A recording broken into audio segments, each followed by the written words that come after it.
Welcome to the latest edition of Beyond the Arc. I'm John Gonzalez alongside our NBA insider, Bill Reiter, and from CBSSports.com, Sam Quinn returns. Gentlemen, wonderful to see your smiling faces. Hello, gents. This is going to be a fun one. I'm sure there's going to be no controversy whatsoever. Yes, so as Sam is alluding to, it is the highly anticipated, much waited for debut reveal show of the CBS Sports NBA Top 100 Players list. As Sam said, I don't think anybody's going to have an issue with it. We nailed it, really. Crushed it. We crushed it. We should mention later in the show, we'll have the biggest risers and fallers year over year from last season. But this was compiled by our CBS Sports NBA staff. So everybody here on the show, me, Bill, Sam, Ashley, and then Avery Johnson was part of it. And then a whole bunch of people over at CBSSports.com, Brad Bodkin, James Herbert, Jasmine Wimbish, Jack Maloney, and then our draft expert, Adam Finkelstein. So a whole bunch of people put this together. I don't know about you guys. Before we even get into this, how many times did you change your list? Because I was just like poring over it and tweaking My head. By the way, can I? I'm going to go at the bosses a little bit. I needed more time, and they said no. And then I found out they made more time, John, for you and Ashley, and I didn't know until after because I would have changed it 20 more times if I'd known I had 3 or 4 more days. I changed it nonstop. Wait, when did you submit yours? I can't remember. There was a deadline day, and then I'm like, oh, what's happening? Like, oh, they're having John and Ash do it too. But it was like after the fact, and I like you. Whatever time you guys did it, I would have used to have moved my list around 48 and make it worse. By the way, I think over the weekend, so it was before the deadline they gave me. It was over this past weekend. Yeah. Well, here's the thing, mine was 2 weeks ago. If you move any deadline, no matter what the deadline is, I'm going to tweak until that deadline. So you have to have something hard and fast. I built my first list in like mid-July. I don't think any player outside of like the top 5 stayed where they were on that initial list. I think it's worth noting. I'm sure, like the other thing is it's where we think these guys will end the season, not begin the season. It's the players that we think they're going to be. Yes. It's a little of both, I think. Like I was given clear instructions. This is not where they are entering the season. It's who they will be in the 24-25 season. I was given no instructions, and so we'll see how this works out. Let's just go through some of this list here. We'll start with the top 5 here. Not surprisingly, number 1, and I think he was a unanimous selection. Nikola Jokic came in number 1. After that, there's some discussion to be had here. Giannis came in at 2, Luka 3, SGA at 4, and then Joel Embiid at 5. Bill, how did that shake out for you? What was the difference for your top 5? The same top 5. I went the big guy in Denver and Giannis 1 and 2. So I had the same list as the rest of us. I went Shea 3 over Luka, which was it was a difficult call, but just projecting maybe a little bit of a rise for Shea and just maybe a little bit of a come down. You know, this is all incremental because of how great these guys are for Luka. And then I had Embiid at 5. So Sam, John, same range, right? Like very marginal differences for me than the overall list. Yeah, I had Luka at 2, Giannis at 3, SGA at 4. I think there's some room for disagreement in that space. Ultimately, what I wonder about is I look back a few years ago, Giannis was consensus number 1 in like 21, 22. I remember after the Warriors won the title in 22, Giannis came out and said Steph had to be number 1 because he won the title. And I did sort of wonder with Luka, is it a little bit of an overreaction to put him above Giannis, just considering how well he played in the playoffs last year? Was that a function of Giannis being on the wrong team? I don't know. It's a coin flip, really. I mean, you could argue that Giannis defensively is so much better than Luka that he has to be above him. I gave Luka the slimmest of edges just because shot creation is the single most valuable skill you can have. But between those two and SGA, they're so close, I'm comfortable with almost any order. I don't have any problem with mixing up that top 4 either. I had SGA at 2. I had Giannis at 4. I had Luka at 5. Can I throw you the first curveball? You guys ready for this? I'm ready. To Bill's point about where we think these guys are going to end up, I had one Victor Wembanyama at 3. I think like he is way under. I have him 7, and I think that was the highest of anyone other than you, John. Everybody, here's my. I think sometimes people that put these lists together, our wonderful colleagues, do so with too much fear of being mocked instead of what they actually, in their heart of hearts, think is true. And I envy your courage, John, because I should have gone higher on Wemby and I would have put him 7. Good for you, dude. I was so certain you were going to say Embiid was your 3. I mean, look, I don't blame you. It's fair. I wrote the blurb on Wembanyama for the top 100 story that's getting published. I looked at his stats after the All-Star break. If you just pull out his stat line, points, rebounds, assists, steals, blocks, nobody has done that over a full season. And if you reduce every one of those stats by 10%, the only person to have matched it was Pete Kareem Abdul-Jabbar. So it's fair. I mean, you just made the case for me. And we should mention, by the way, that the top 100 list is available at cbssports.com with all those fun blurbs that Sam and the staff put together. So be sure to check that out. The way I was looking at it was, I think he's pretty much a lock for DPOY this year. Not just this year, but like, unless barring something like really catastrophic happening to him, I think it's going to be his award for the next however many years moving forward. Then, as Sam just mentioned, we saw his offensive game improve significantly month over month, and especially after the All-Star game. So when you couple that with an otherworldly defender, I mean, the guy is unbelievable. I think he's absolutely going to be an all-NBA selection this season. And then it's just a question of how high does he climb on the list. And now moving forward over the next couple of years, I think he's going to be a first-team selection in perpetuity. So I'm ready to do it now. I think the only real questions on offense relate to the three-point shooting. Yeah. If he's at like 39%, he's a top 5 player. It's just bar none. If he's at like 32%, now we're talking third team all NBA, 15 to 20 range. He's going to get so many easy baskets from Chris Paul. He's going to catch so many lobs in that offense this year. Yeah, I'm excited about it. Where did he finish in the overall list? 12, right? He was 12. He was 12. I had him 3. Yeah. So I mean, moving up on him, I thought you would be higher even than I was, Bill, because you are a huge Victor Wembanyama fan, and we've talked about him on the show. And I should have put him 6. Sneaky good. Yeah, I have Steph 6, and I think, again, if I'd had more time, maybe I would have gotten crazier. I think it was my heart putting Steph 6 over Wemby, because I'm with you. I think Wembanyama is capable, for all the reasons you guys just walked us through, of being a top 5 player. And by the way, I'll be really curious when the GM survey comes out. So do a lot of other people that work in the NBA who think it's either this year or next year where he solidifies himself as a top 3-4 player indefinitely, barring, John, as you noted, the thing I don't even want to say out loud, some kind of problem. Yeah, something terrible happening. All right, so you mentioned Steph Curry. We'll go 6 through 10 here. Steph ended up in our rankings, the group rankings, at 6. This one kind of surprised me. Jason Tatum came in at 7. Your mileage may vary there. He beat out LeBron, who was at 8, KD at 9, and then Anthony Edwards rounds out our top 10 at 10. Any surprises that Jason Tatum beat out LeBron and KD? It's high for me. I have Tatum 13. I had Tatum higher. The thing about Tatum that's so complicated, in role players, you want the guy who has no weaknesses. In stars, you want the guys with 1 A+ skill. And Tatum doesn't really have that 1 A+ skill. I did end up ranking him pretty high, I think 7 or 8. I do think he is buoyed somewhat by the fact that he's on a team that doesn't need him to have that singular A+ skill. The Celtics are so good and so deep and so well-rounded that they get away with having a number 1 option who isn't like the A+ scorer, the A+ playmaker, whatever. I get the hesitance with him. That being said, it's really, really valuable to have a guy who's a B+ or better at like everything. Yeah. I mean, the other thing is, can I just, and by the way, I have every 6 to 10 that you named in the exact spot other than Wemby, who I put 7. But the other thing is, like, this is so incremental when you're in the top 10 or 12. Like, the margins are so thin. Just because you put a guy 12 and not 9 isn't actually an insult. It's a matter of very fine degrees. I'll be curious where you guys think big mistakes start to happen on this list, because for me, I'm looking at my list. Even in the top 12, 13, 14, it's hard to argue 2 or 3 spots up or down in any direction. Yeah, my list is not hugely dissimilar from our group list, with the exception of Victor Wembanyama moving up. Like, Jason Tatum lands at 7, I had him at 11, so slightly higher than I had him. But Sam brings up a really good point about him just being good at everything and not really hurting you anywhere. And also, and this is something that we've mentioned, always available. The guy just always plays, so there's something to be said for that. We should note also, LeBron makes top 10 again. Kevin Durant, I had LeBron lower than 1 spot lower than Kevin Durant, but I don't have any quibble there. I'm interested to see what you guys think about this. Anthony Edwards at 10. Bill, you know that I'm huge on Anthony Edwards. I love Anthony Edwards.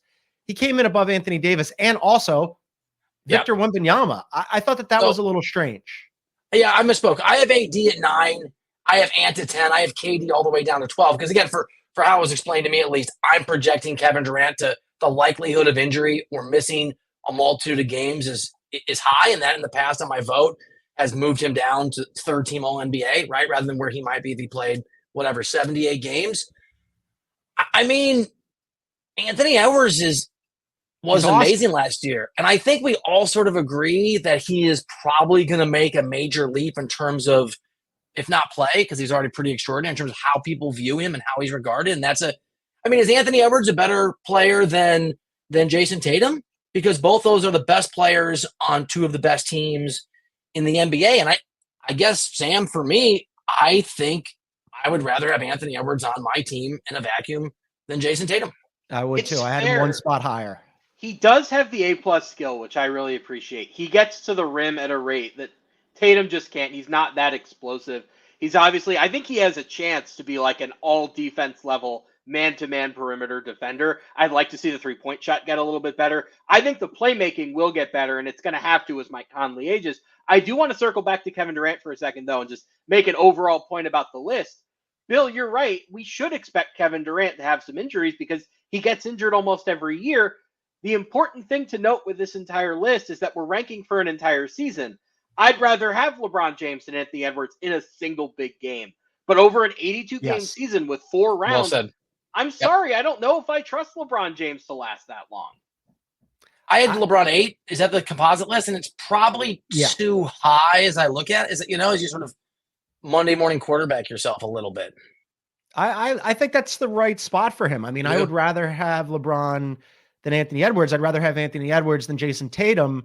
The only thing that stuck out for me about Anthony Edwards, again, I think all three of us are huge fans of Anthony Edwards. I just was a little surprised that he landed higher on the list than Wemby. But he projects to have a really great season. Moving on through the rest of the top 20 here, we've got Jalen Brunson came in at 13. Devin Booker came in at 14. And then Jaylen Brown at 15. I had all three of those guys exactly where they landed on the list, 13, 14, and 15 respectively. Any quibbles there from you three or from you two? No, I had Brunson a little higher. I had him 11. I'm all the doubts that have been well documented by the wonderful Knicks fans who sent me this clip of me saying something from 3 years ago every day, 100 times a day. I've been won over. Again, we kind of get into the margins here a little bit, but no, that as a composite list, as we're all trying to balance how a handful or more of different experts think, I think it looks right. I had Brunson at 8. I was surprised that Brunson didn't come in the top 10. We now have 3 straight postseasons where Jalen Brunson was totally unstoppable. I think some of that is matchup related. He hasn't drawn great perimeter defenders in these last couple of series. But other than Luka, was there a better offensive player in the playoffs last year than Jalen Brunson? I guess Jokic got knocked out early, so maybe not. But he's a top 3, top 4 playoff offensive player in the NBA. He's completely unguardable inside of the arc in that mid-range area. That is so valuable, especially late in games when you take away the easy stuff. He might be the predominant, other than Jokic and Luka, tough shot maker in the NBA right now. You put him ahead of Edwards and ahead of LeBron, Sam, on your list? I think it's tough. LeBron, you have to project some degree of going down, right? It's so tough with LeBron because we've been saying this for 5 years and he never does it. He's turning 40 this year. We're in such uncharted waters with him. I think he's just so much more refined than Edwards is. Edwards has a higher ceiling, and I think eventually Edwards will get to a place that's higher than where Brunson is now. I just want to see it before I put him there because I think Brunson was better in the playoffs last year than Edwards was. As I think about that, you make a really compelling case for Jalen Brunson. You're absolutely right about him in the playoffs last season. My whole criteria for this as I was doing it was kind of what you just said, Bill. I really boiled it down and distilled it to who'd I rather have on my team. If I'm making a team right now, would I rather have Jalen Brunson or Wemby? Would I rather have Jalen Brunson or Anthony Davis? And that's why he fell out of my top 10, but it's really close because he was so good. Just to round out our top 20 here before we move along, this is where we start to see some variance. John Morant came in at 16, Tyrese Halliburton at 17, Kawhi Leonard at 18, Donovan Mitchell at 19, and then rounding out our top 20, the second Sixer on the list, Paul George. I love Ja. He might be my favorite player to watch in the NBA. I had him at 21. 16 felt a scotch high. Anybody else there that you think, might have been too high, too low? I had Ja 17. I had Halliburton all the way up at 14 because I just remember what he was before he got hurt. And I suppose maybe the optimist in me thinks full season of recovery, maybe he's going to be at the level that he was, through January of last year. And obviously when they went to the championship of the very celebrated, not ever maligned in-season tournament. Now the NBA Cup. Where does Zion didn't come in there? Huh? I had him at 18. We have not gotten to Zion. He came in at 21, so just missed the top 20. I had PG at 15. Again, these seem like the right kind of the general. You look at I've done these lists. Sam, were you here the year? I shouldn't throw this guy, but a guy did this list and put Dwight Howard like 6 or something. The whole list, you looked at it. This is 5 or 6 years ago. And I was like, 6 years ago. It was like, oh man, this is a rough. This list doesn't strike me that way, right? I don't feel any sense of embarrassment being associated with it. I want to go back to Halliburton for a second. I do think he's become a little underrated. I think there's almost a meme of him now because of the Olympics, where he just wasn't playing at all. He had that hilarious tweet. I want to point this out. Before he got hurt, he was averaging almost 56 combined points and points created off of assists. That's the most of the tracking era, I believe. Like, that's an insane number. Before he got hurt, he was creating like 32 points a game off of assists. That's nuts. Like, Tyrese Halliburton is one of the best generators of team offense in all of basketball. But the way he's getting thought about right now is the guy who was hurt in the second half of the season and the guy who didn't play in the Olympics. Remember, he got chosen to that Olympic team for a reason. Jalen Brunson didn't make that team. That should tell you everything you need to know about Halliburton. He was a top 3 to 5 player before he got injured. He was legitimately a top 3 to 5. Where did you put him, Sam? Where did you put Halliburton? I could pull up my list. I think I had him at 16, so I was a little higher than the list. In range. You were one spot higher. I was one spot lower. I think that's about right for him. I mean, in the 16, 17, 18 range, I think is about right for him. But you're absolutely right that he was unbelievable leading up and through the NBA Cup, as Bill mentioned. And then, he gets hurt, and then our perspective on him skews a little bit because of what happened in the Olympics. But offensively, he really supercharges that team. Last thing that I just want to touch on from the top 20, Kawhi Leonard landed pretty much exactly where I had him. He ends up at 18. I had him at 17. It's tough with Kawhi though, right? Because we keep talking about projections and like what we expect from him. Last year, he ended up playing a ton of games in the regular season, and then he did his usual disappearing, vanishing act for the postseason. What do we expect from him this season? And like, can he like make the Clippers relevant? He could be 9 or 60 when the season ends, right? Like if we redid.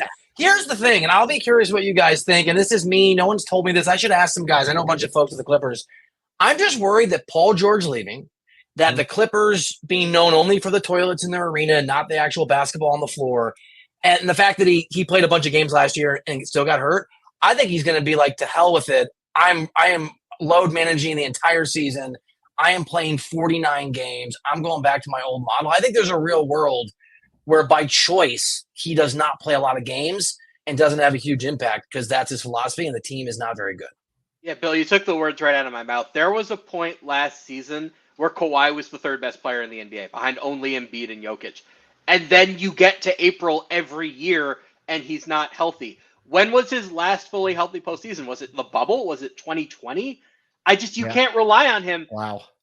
He's so good when he's healthy. And honestly, if you told me we're putting him on such a concerted load management plan that he's going to play 40 games a year, there are teams that could justify it. Like, I'll be honest, when the Clippers lost Paul George, there was a part of me that thought, should the Thunder get in on this, trade for him, and just like not play him in February and March? Like, because there are teams that if you had enough talent around him, you could get by in the regular season and then just use him as the playoff weapon when he's at 100%. He's a top 5 player in the NBA, but he's never that healthy in the playoffs, so you can't really do that.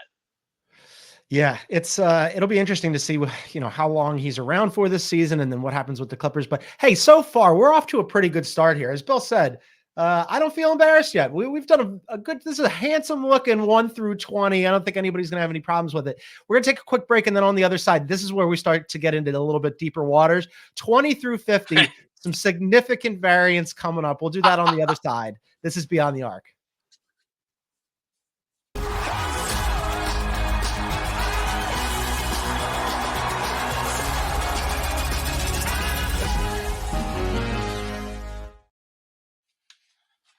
All right, welcome back to Beyond the Arc, revealing our CBS Sports NBA Top 100 list. It's very exciting. Sam, Bill, and John here. You can find us wherever you get your favorite podcasts. Please download, subscribe, and leave a review.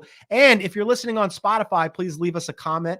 On this episode, just look below the play button on the Spotify app in full screen mode. You can tell us what you think of the show or leave us a question or get angry about our top 100 list. I'm sure that's coming.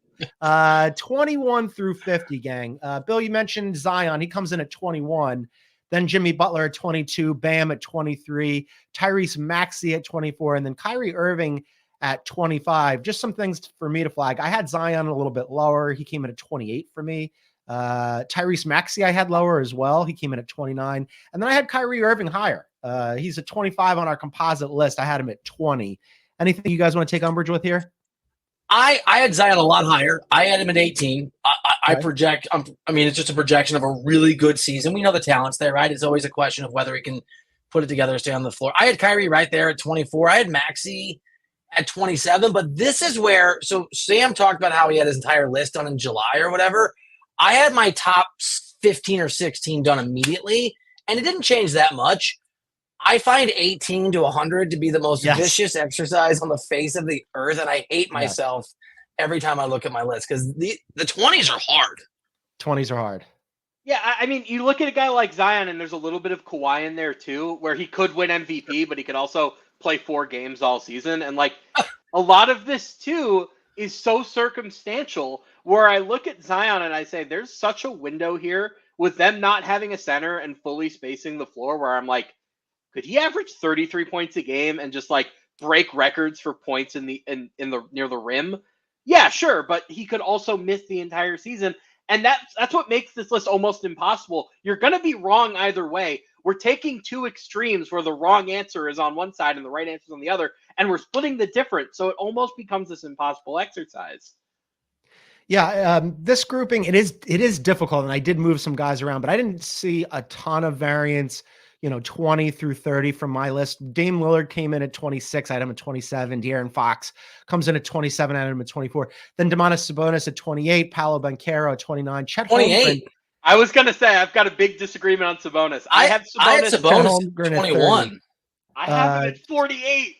Wow. Okay, so you guys are at the opposite ends here. Let's talk about it. I think that's Bill, make your case. No, that's you make your case. 48. Yeah. When did he finish last year in the MVP voting? Wasn't it 2 years ago he finished 5th? He made All NBA, right? Didn't he make third team All NBA? Yeah, I don't care. I think so. I don't like big men who don't defend in the playoffs. What happened to him against Golden State 2 years ago in the playoffs? He was a non-factor almost. Draymond bullied him out of that series. He can't defend in space. He can't defend the rim. What do you do in the playoffs when your big man can't defend? So then, in that logic, where did you put Rudy Gobert? I had Rudy Gobert 90? I am at 40 because it was the opposite problem, where he was such an offensive issue for the Timberwolves that I don't want to say it offset his defense. But it's not just defense, right? It's impact on winning. I mean, look, I just think Sabonis is an incredible player and grossly underrated and underappreciated.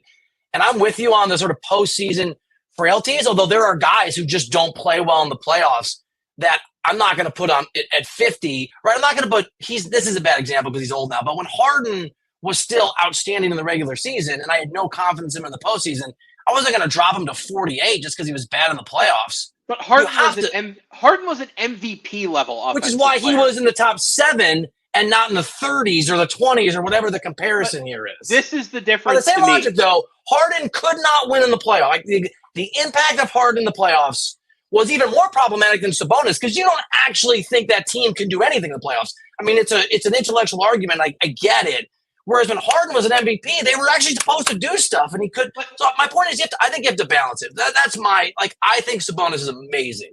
28, 29, fine. Harden 48, was an underdog in the playoffs almost every year. Other than the Chris Paul year, because he was James Harden. No, he was because he didn't have the best players on his team. He was playing Golden State every year. One for 83 from the 3-point line in elimination game once. I mean, come on. I agree with you on the logic that shot creation is so important that even if a guy has playoff issues, I get where you're coming from. But my position here is my list is built around trying to win a championship. it would be so hard to win a championship with your center being the defender that Domantas Sabonis is, that I have to knock him down the list. Now, is he a great floor raiser in the regular season? Absolutely. That has value. A guy who gets you the 3 seed when your roster says you should be a 6 or 7, that means something. But my list is built entirely around who would I want to have in the playoffs if I assume they're healthy, right? So, of course, I knock Kawhi down. I knock the injury guys down a little bit. But ultimately, like, I have OG Anunoby above Sabonis. You know why? Because in the playoffs, I trust OG Anunoby on both sides of the floor. I gotta check, John. You can fact check me. Do you have to win in the regular season to make the playoffs? I can't remember how the playoff model works. Does that correlate, or are you just in there? I mean, come on, dude. If you are capable of being the best player on a team that not only makes the playoffs but goes deep, that means a lot. But like, we'll talk about Julius Randle a little bit down the line. Julius Randle was the 4th ranked Knick on this list, because even if he is better at being the best player on a team than Mikal Bridges and OG Anunoby, you're not going anywhere if he's your best player. Joker, so not a great defensive player. You on what kind of role player Luka, you are. Not a great defensive player. Steph, I think this really. I'm just saying, there's nuance. That we have nailed this list, and that nobody will take umbrage with it, because we're not taking umbrage with it ourselves. And by the way, as we move on, because I want to move on from Domantas Sabonis, I pretty much landed right where the list landed. Bill was a little higher. Sam was considerably lower. Kings fans, if you're looking for Sam, you can find him on Twitter at Sam Quinn CBS. He's a fun follow. Moving on from the rest of the list here, Lauri Markkanen 31, Jrue Holiday 32. Can I stop you, Drew? Sorry, 33. Can I just jump in on Jrue Holiday, because he was the hardest person on the entire list for me to rank. I think he went from the 20s to the. I didn't Sabonis him before. Like I didn't know. I found it really hard to play. I put him 26, but like, this guy is a stone cold winner. He was awesome at times in all the moments that mattered. And like, to Sam's point, which I think, like, jokes aside, is a really legitimate one. If the goal is to win championships, his ability to raise the level of any team that he's on in a championship situation. Did you guys struggle as much as I did? Because I must have changed Holiday 20 times in 3 weeks. You know what I had an issue with Jrue Holiday was he got to play a role in Boston that I'm not going to say hid his age, but he was asked to do so much less for the Celtics offensively than he would on any other team. I don't think I've ever seen a player go from a primary ball handler, which he kind of was in Milwaukee, to a 5th option, which he was in Boston. And he was so low on the offensive pecking order for the Celtics last year that they got away with asking him to do the weirdest things. Like, he was defending centers a lot of the time. I love a guard who can do weird stuff. I love a guard who's that versatile, but it's so hard for me to say he's a top 25 player when he's really just the perfect role player in the perfect situation.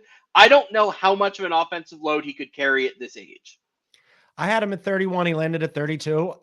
I think that's about right for Jrue Holiday, just because, Bill knows, he's heard me talk about Jrue Holiday a million times. He's one of my favorite players in the NBA because he does everything well and he doesn't hurt you anywhere. He's just a good, solid basketball player, and he can do all the versatile things that Sam was just mentioning. And on, an off night where some of the other guys' shots aren't falling, he can score the ball. But I just like him because he's really smart. And yes, it is the perfect role for him, and it maybe does hide his age a little bit, but he's still really good. I'm interested about Sam, you mentioned on Twitter Pascal Siakam not being a top 25 player. He comes in at 33. I think we all agree he's not a top 25 player. Somebody was coming at you about that. I'm interested to see what you guys think about 34 and 35.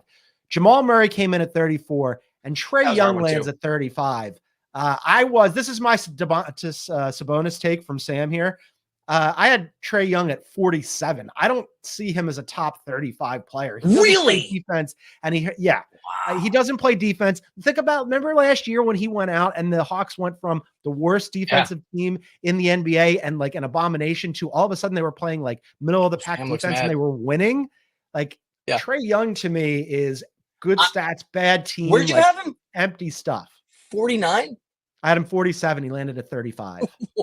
I had him 34, and I felt like I was disrespecting him more than I probably should have. He is the least portable player in the NBA, right? Like, if he is the guy you're building your offense around, you're probably going to have the 8th best offense in the NBA. That has a lot of value in the same vein that Domantas Sabonis' floor raising has value. The reason I rank Young higher than Sabonis is that it's so much easier to get away with a bad defender at point guard than it is to get away with a bad defender at center. That being said, I think Trae Young is a worse defender than Domantas Sabonis, but it is so hard to build a team around him. I think it was Brian Windhorst who said on his podcast, like, the reason the Hawks traded DeJounte Murray was because they couldn't get a fair value offer for Trae Young. And that makes sense. How many teams want to build their roster around Trae Young? Because you either do that, or as we saw when they got DeJounte Murray, you're not getting the best version of him. And another thing for me that's hard for me to sort of figure out how in these rankings, and this is reporting I did a couple years ago, but I checked in with some guys. It's still true. Trae Young is not well liked by his teammates. And I think, John, is part of that response when he didn't play isn't just a like a basketball thing on the floor, that it is. It's also just like his teammates do not like him and don't respond to him as a leader, and in many cases can't stand him. And I know that the Hawks have pushed back on this, but it's true, and I've reported it's accurate. And so how do you rank a guy who like has some abilities that matter in the modern NBA, but you know for a fact that he just turns off his guys and players don't play hard for him because they think he doesn't return that in kind. So that was like Trae Young, the basketball player in a vacuum. Maybe he's a little higher for me. Trae Young, when you factor in who he is as a teammate, it pulls him down for me too. So maybe to your ranking, if you really factor that in, I think it's really legitimate in that sense. Yeah, I mean, the teammate component matters. The fact that like he's so high usage, yes, he's an awesome offensive basketball player, but I don't see him making his teammates better. I don't see him being a net plus to the Hawks. I thought if they were going to get rid of one player, it should be Trae Young. They should have kept DeJounte Murray. I like DeJounte Murray better, but it doesn't surprise me he came in this high on the list. It's just my Sam Quinn, Domantas Sabonis take. The Trae Young should be lower. Moving along here. And again, like just doing the simple, like who would I rather have? All these guys, so many of these guys I'd rather have than Trae Young. Derek White came in at 36, Jalen Williams at 37, Karl Anthony Towns at 38, Rudy Gobert at 39, Kristaps Porzingis at 40. The KP thing's a little difficult because, he suffered that injury. I thought that Cat and Rudy Gobert being grouped together made sense to me. Any issues there? Yeah. No, I had Cat 31 and I had Gobert 33. So it sounds like higher than sort of the collective. I was higher on them too. Yeah. I was lower. And where did Jamal Murray finish, you said? Jamal Murray came in at 34. I'm at 39, and I don't know how much of that is me watching him in the Olympics and worrying about his health and sort of because I was so high on him in the last few years, and I might be caught up in the narrative a little bit too much on him. We're going to find out. Jamal Murray is the guy on this list where I feel the least confident in how well I know how good he is, right? Like, I don't know if he's the guy in the playoffs of the bubble and the championship run, or if he's the regular season guy who averages like 21 points and 6 assists. I genuinely don't feel like I know how good he is, and that's a really scary proposition this high on the list. Yeah, I was slightly lower on Jamal Murray. He lands at 34. I had him at 37. We talked about this, the three of us, when he signed his new contract, right? He's obviously really good. Their two-man game with him and Joker is fantastic. They won a championship, and yet no All-Stars, no All-NBA. It's kind of, I'd rather have him than Trae Young, but I guess that's not saying a ton. Rounding out our top 50 here, Mikal Bridges at 41, Scotty Barnes at 42, Jaren Jackson Jr. I was slightly lower on him, and I love him. He came in at 43. I'm at 45. That's 46, yeah. And then James Harden at 44 and Desmond Bain at 45. Wait. James Harden at 44. Where's Harden? He's 44. Where did you had him at 60. I put him at 60. Because now he's not very good and he still can't win in the playoffs, Sam. No. Bill, I'll admit, on my initial list, I had James Harden at something like 60, and I talked to a number of people as I was forming the final list, and they all told me I was crazy, and I caved to the peer pressure, and I moved him up. Now I have him at 52. But, Bill, you're right. Like, when James Harden was the best shot creator in the NBA, you could excuse the defensive stuff. You could excuse the bad habits and the bad conditioning and the playoff stuff. Now you really can't. And I'm a little curious going into this year, the way that roster is built for the Clippers, he's kind of the only shot creator. Like, obviously they have Kawhi. Kawhi is a play finisher. He's not a shot creator. They're relying on Harden so much to generate any offense that team is going to have. Everybody else, all their role players, are defensively oriented. So there's a version of this where it goes well and we're like, wow, James Harden's an all-star again. I think it's much more likely that they're going to come out and James Harden isn't going to be the James Harden that he used to be, and the Clippers are going to be a lottery team. Oh, wait, excuse me. The Thunder are going to be a lottery team through the Clippers. I just want to point out that our composite list, the brilliant folks, us included at CBS Sports, have James Harden ranked higher than Sam has Sabonis and then John has Trae Young. I know. You know what? I have a confession to make because I think that you guys nailed it on James Harden. And as I'm looking at my list, so he ends up at 44 on the composite. Somehow, despite the fact that I feel the way that you guys feel about James Harden, he ended up at 42 on mine. Can I get a duel on this? It's too high.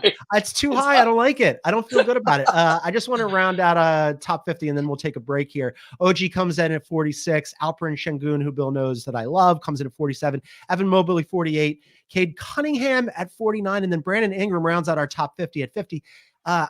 The big outlier for me was Cade Cunningham cracking the top 50. A little surprised by that. I had him at 58. I had Cunningham I had him 54. Oh yeah. So there must have been some people who are projecting a really big. Is he entering year 4? Yeah, but remember he missed his entire second season. Right. Now that said, I had Cade at 44, and here's why.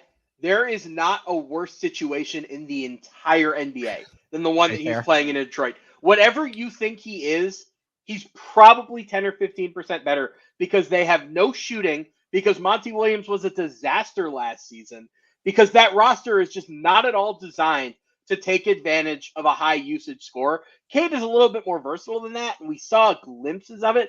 I think he has a lot of room to grow defensively, but the upside's there. I think he's a much better playmaker than that roster allows him to be. I just think if he was on any other team, he would be in the all-star mix by now. He's just on a team that is so poorly designed that we can't see how good he is yet.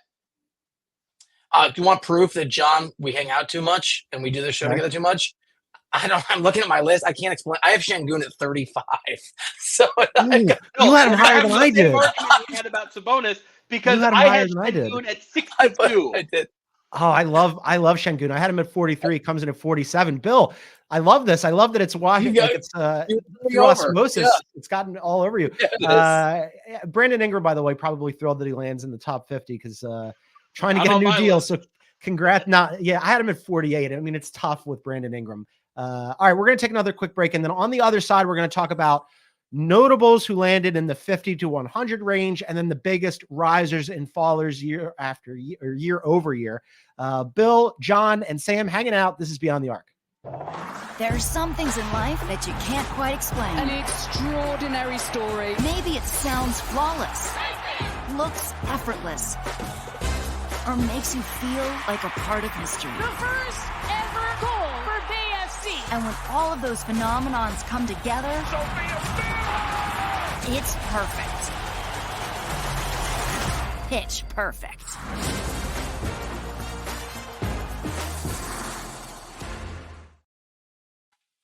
All right, welcome back to Beyond the Arc. If you're listening on a podcast, that's great, but you should also check this out on YouTube. This is the perfect show for a YouTube show. You can find us at Beyond the Arc CBS. Please hit the like button, leave a comment, and subscribe. Top 100 made for YouTube. Other notables, we're not going to go through we're not going to rattle off the entire 50 through 100. A couple of guys that stood out to me. Let's go with Draymond Green lands at 56. I was much higher on him. I had him at 41. I think people are too low on Draymond.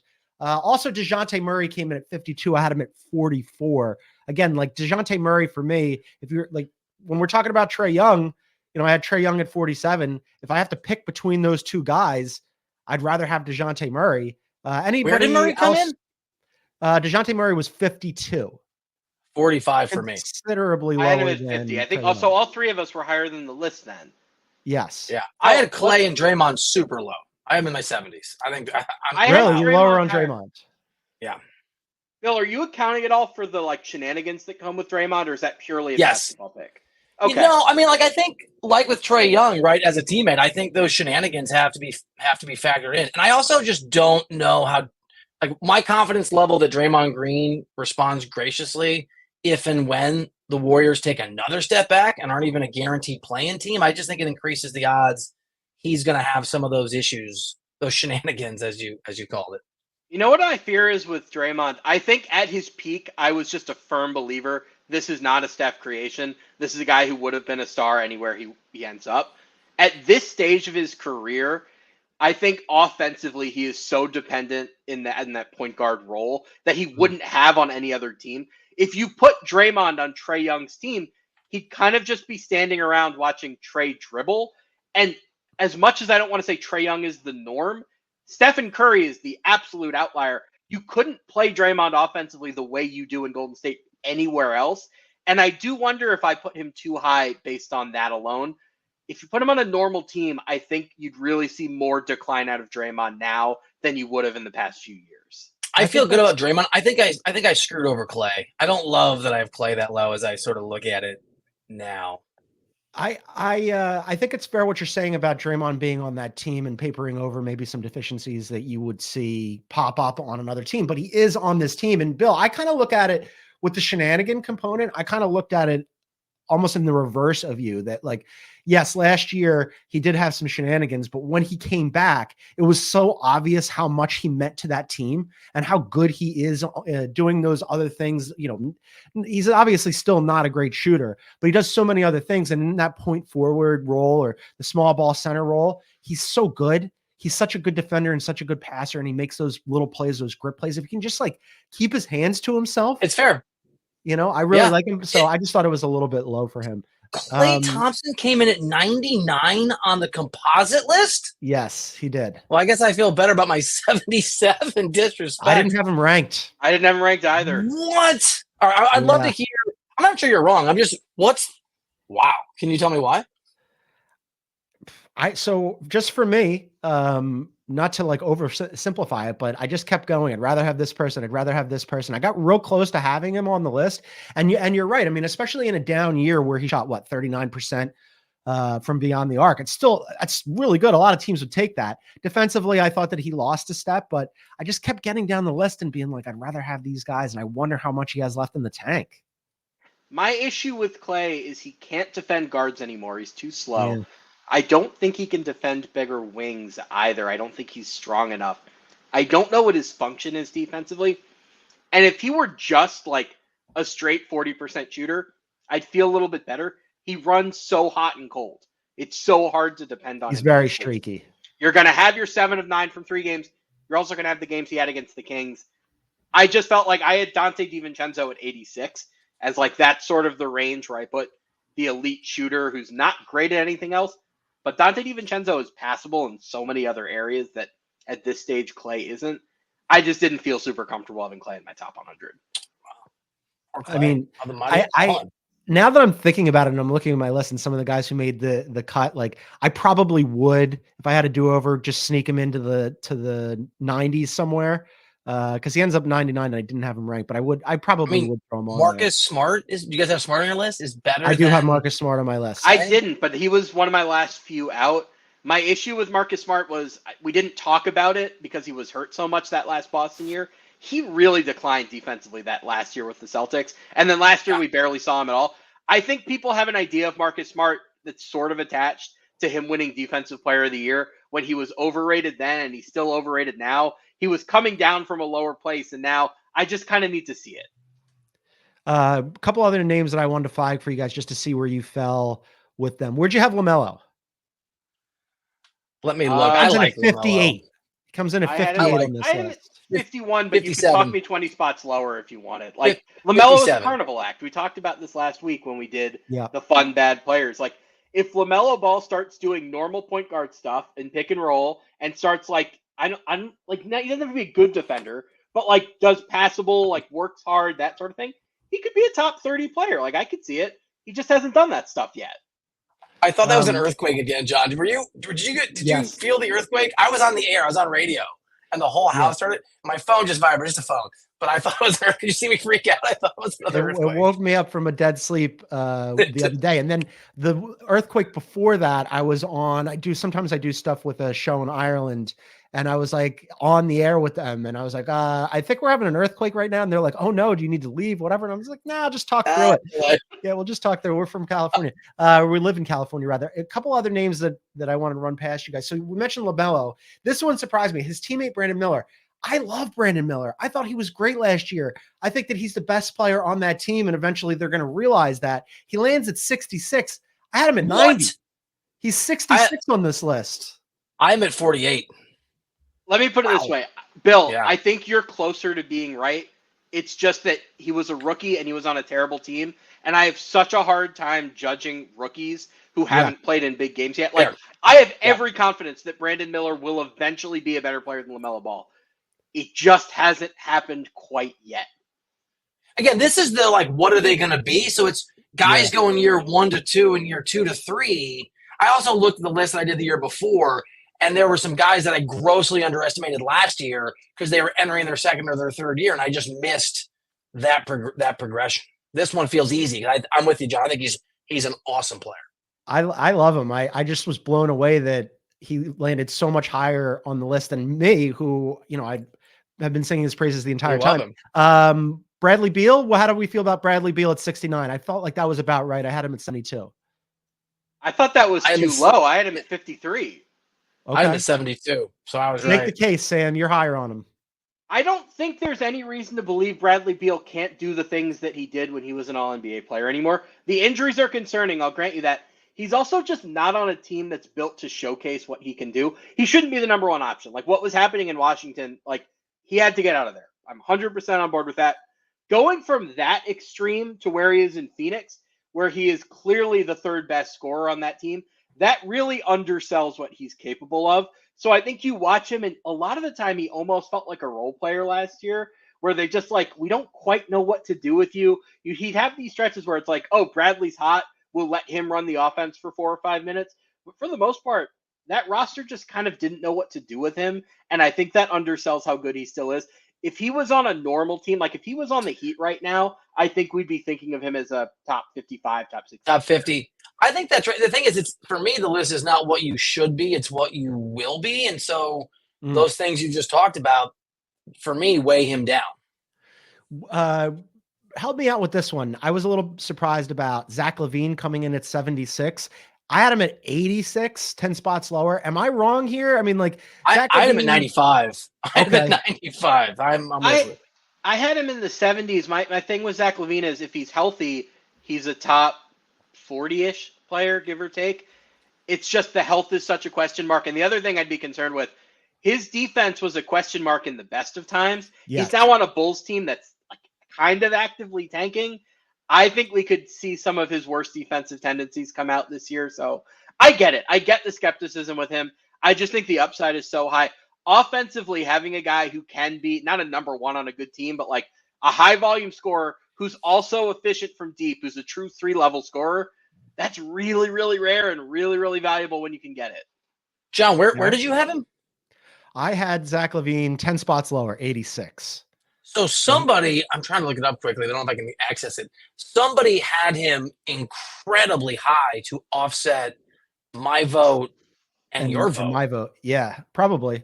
In reverse of this, by the way, here's one that I was we're talking about this list, and it is very much a Rorschach test where beauty, eye of the beholder type of thing. Jalen Johnson came in at 80. I had him at 66. I thought he was the best player on the Hawks last year. And I think it might be a little bit how much are people actually watching the Hawks?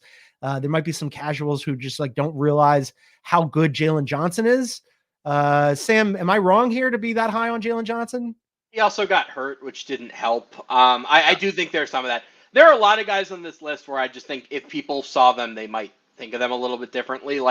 When you watch the Pelicans, you're not really watching Herb Jones. You're watching Zion and you're watching Ingram. I had Herb Jones higher than others. Jalen Johnson, yeah. I had Jones really high.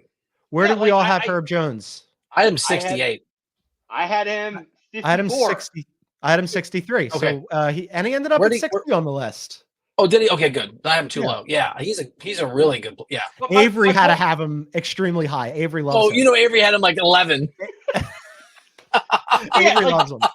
John, I think it's totally fair to say Jalen Johnson is 66. I want to see him create a little bit more. I want to see the jumper over a longer period of time. There are small things, but like if you told me he was the 60th best player in the NBA this year, I wouldn't blink. Where did Chris Paul end up on this list? Okay, Unranked. this is one I wanted to throw for you. He's unranked. I had him Bill. high. Bill, where did you have him? Because you hate him. And you know that Chris and I hate each other. Yeah. We don't like each other at all. I had him 63. I think he's going to have a great year in San Antonio. I think it's going to be like he's going to raise their ceiling. He's going to get easy assists with Wembanyama. He's going to go the old Spurs model. Maybe he plays 29 or 28 minutes a game, but I think they're going to be highly impactful. I don't like him. He's not a nice person to many people, including me. But I think this is like the last hurrah. He's going to squeeze every bit of juice This is amazing. This is like the Alperen Şengün. Like you've come around on this because I was putting my list together, right? And I was like, I had Chris Paul at 81, and I fully anticipated that I would come on the show to do the top 100 reveal with you, and you would read me the riot act about how Chris Paul is done, and you're almost 20 spots higher. Sam, where did you end up on Chris Paul? He wasn't ranked. He can't move anymore. I'm fascinated to see him in the Spurs because this is almost like a basketball experiment, right? Like, how good can any basketball player be when they never come within 10 feet of the rim on either side of the floor? I kind of can't wait to see this. He is still a basketball genius, but like you watch him shoot from three, and it's a struggle just to hit the front of the rim sometimes. Like his legs are cooked. Yeah. Well, I mean, he's just so smart, and he's such a good passer, and he everywhere he goes, he wins in the regular season. So I just thought and Wemby with CP3, I think it's gonna. I was grading for that. I want to run two more past you guys before we go biggest risers and fallers. Just outliers here. Brook Lopez ended up at 88. I had him at 67. I'll fight over this. Yeah, I had him Lopez at 67. was 68. 68. Every team, every trade deadline, all we hear is, I'm with you. Wow, wouldn't this team be so much better if they had a center who could shoot threes and protect the rim?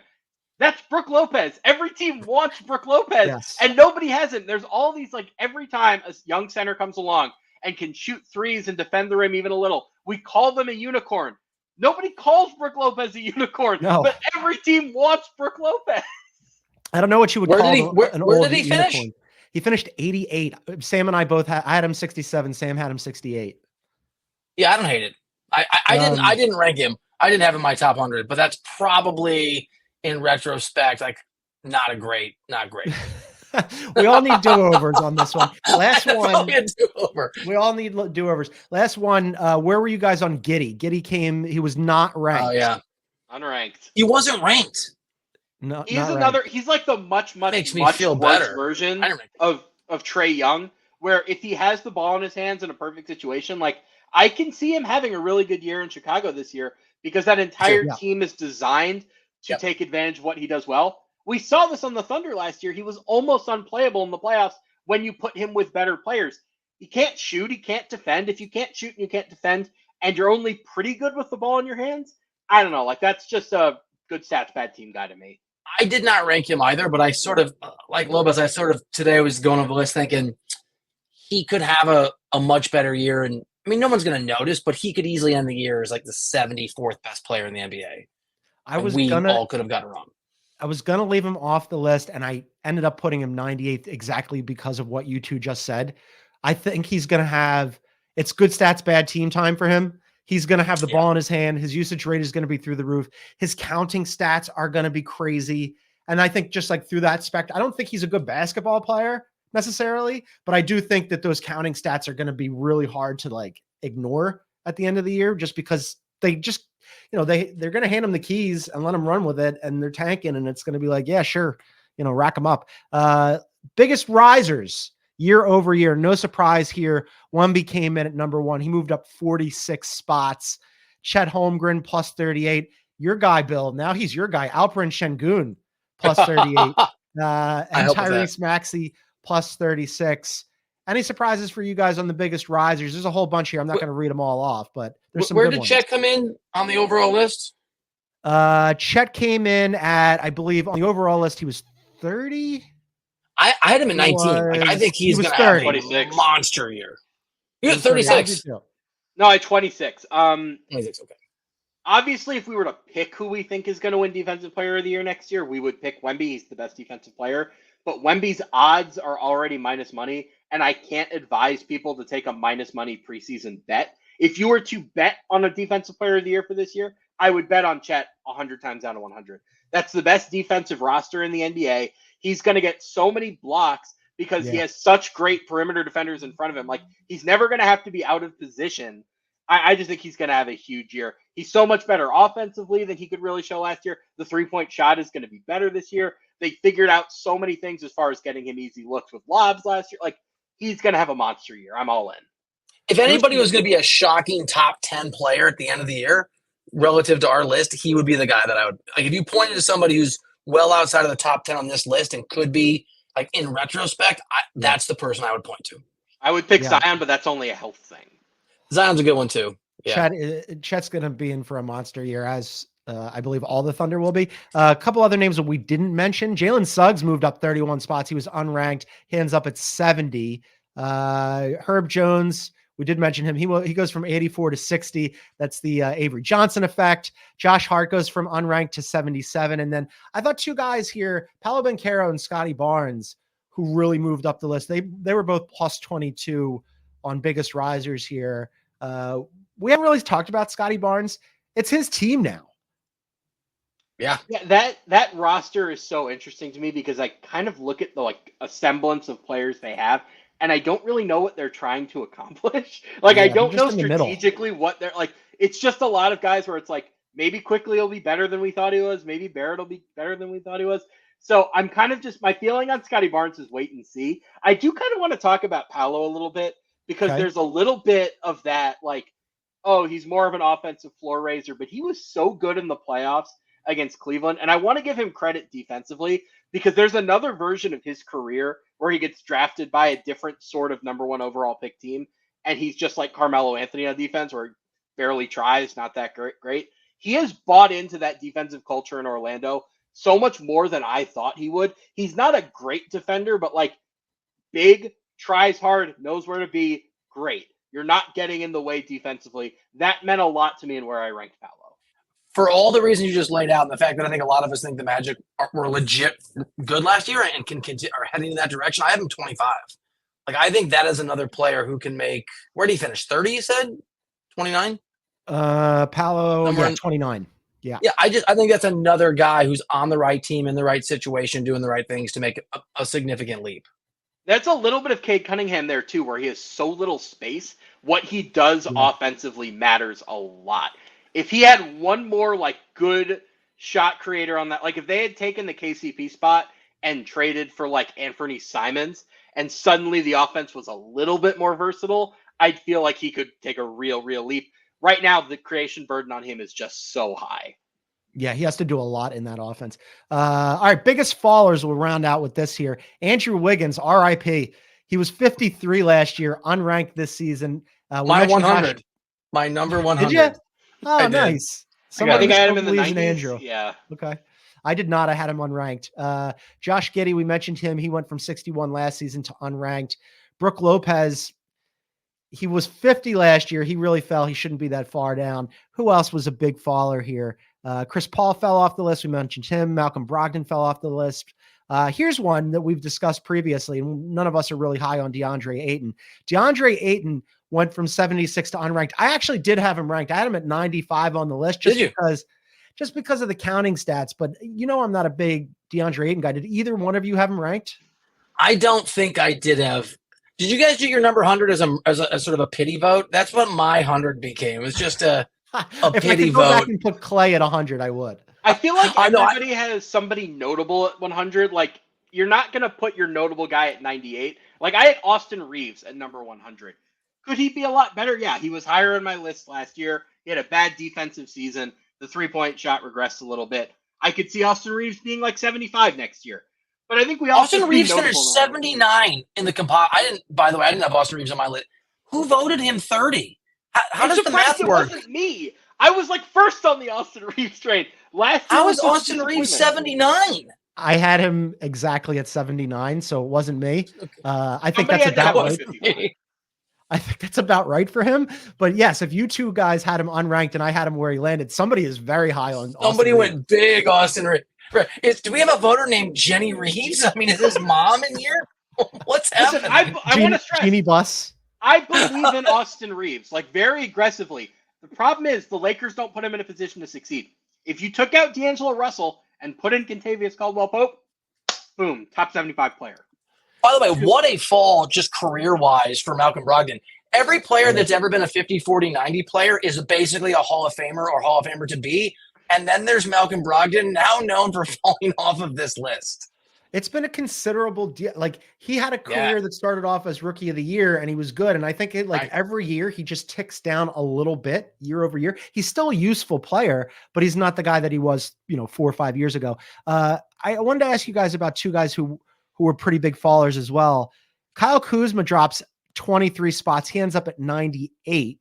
I thought that was pretty low for him. And then Darius Garland dips into the fifth.